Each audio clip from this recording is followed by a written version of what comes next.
Minsan, hindi sapat ang pagmamahal ng isang tao para punan ang puwang na iniwan ng iba.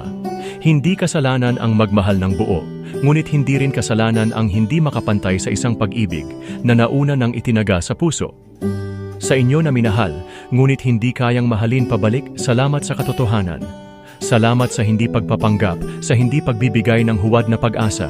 Sa kabila ng sakit na iniwan, may aral kayong naiukit, na may mga taong dumarating hindi upang manatili, kundi upang ipaalala na ang tunay na pagmamahal ay hindi dapat ipilit. At para sa nagpalaya, mahalaga ka. Hindi ka kailanman kulang. Ang pagmamahal mo ay hindi isang pagkakamali, kundi isang patunay ng iyong kakayahang magmahal ng walang takot. Ang paglaya mo ay hindi isang talo, kundi isang hakbang patungo sa taong kayang makita ang iyong halaga. Dahil balang araw may isang taong pipili sa'yo, hindi dahil ikaw ang natira, kundi dahil ikaw ang mahalaga.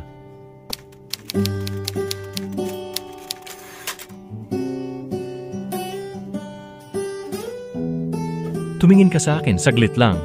May gusto lang akong itanong, hindi ba ako sapat? Hindi ba ako kailanman naging sapat? Bakit may luha sa mata mong kay tagal ko ng pinupunasan? Bakit ang mga ngiti mo ay tila iginuhit lamang para magtago ng pusong pagod at basag? Hindi ko sinasadyang mahulog, hindi ko ginustong mahalin ka ng ganito habang hawak mo ang kamay ko, pero ang puso mo'y nakalingon pa rin sa kanya. Alam ko, hindi ako. Hindi ako ang bumuo sa mga pangarap mo. Hindi ako ang sagot sa mga dasal mo. Hindi ako ang laman ng mga yakap mo tuwing giniginaw ka. Ako lang ang nakahawak sa'yo habang siya ang pilit mong hinahabol. Kaya heto na, pinapalaya na kita. Hindi na ako magtatanong kung kailan mo ako matututunang mahalin. Hindi na ako maghihintay kung kailan ako magiging sapat. Dahil alam ko na, mula pa noong una, hindi ako. Hindi ako ang hinahanap ng puso mong ligaw. Hindi ako ang tahanan ng damdamin mong gulong-gulo. Hindi ako.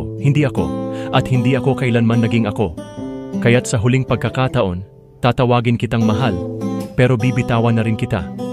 Patawad kung minahal kita ng buo, kahit alam kong hindi mo ako kayang mahalin pabalik. At salamat sa panandali ang pagmamahal kahit hindi ako. Ngayon, pinapalaya na kita.